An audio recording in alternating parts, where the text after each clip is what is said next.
السلام عليكم ورحمة الله وبركاته. اللهم صل وسلم وبارك على سيدنا محمد. هنعمل مع حضراتكم طريقة عمل صيادية الدجاج بكل التفاصيل من داخل مطعمنا.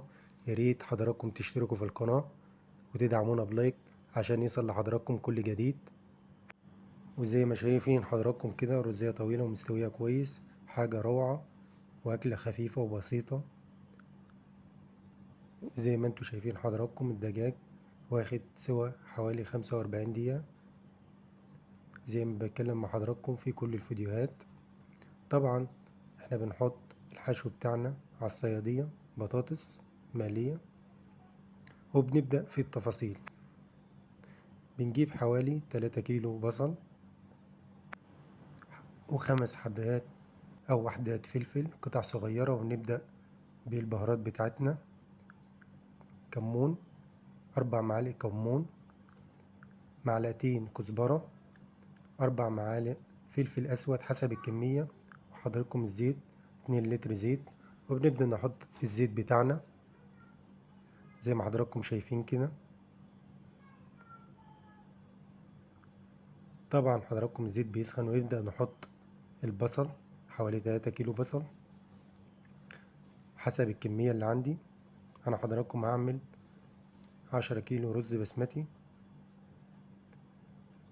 طبعا بنحط البهارات الصحيحة، ورق لورا وقرفة زي ما حضراتكم شايفين كده.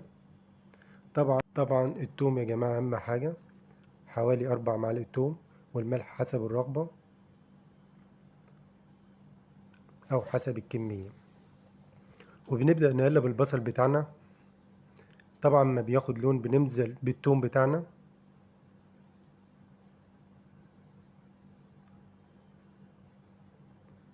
زي ما حضراتكم شايفين كده بنقلب التوم مع البصل، وبنجيب الفلفل قطع صغيرة، ونقلب الفلفل والبصل والثوم والبهارات زي ما اتفقت مع حضراتكم. كمون، فلفل اسود، كزبرة، ونقلب كله مع بعضه. طبعا الصيادية يا جماعة بيبقى لون البصل بياخد اللون الغامق زي ما حضراتكم شايفين كده، ما تقلقوش من اي حاجة. وبنبدأ نحط المية بتاعتنا حسب الكمية. انا عامل حوالي 10 كيلو رز بسمتي. وبنبدأ نحط الملح.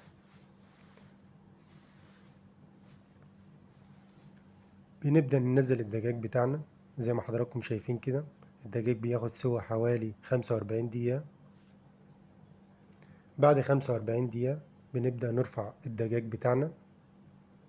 ما شاء الله حاجة روعة، وريحة الدجاج طيبة جدا ولذيذة يا جماعة، حاجة ممتازة. والدجاج مستوي ناعم زي ما حضراتكم شايفين كده. بنبدأ نطلع الدجاج بتاعنا. بعد كده بننزل بالعيش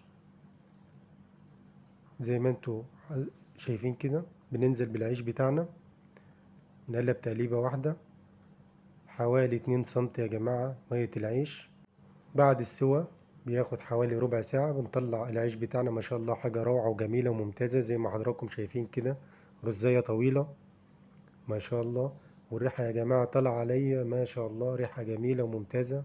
الله أكبر، اللهم صل وسلم وبارك على سيدنا محمد. تفاصيل والتكات عيش الصيادية أو رز الصيادية، صيادية الدجاج. والدجاج ما شاء الله حاجة روعة زي ما حضراتكم شايفين كده. ويا ريت يا جماعة تشتركوا في القناة وتدعمونا بلايك عشان يصل لحضراتكم كل جديد.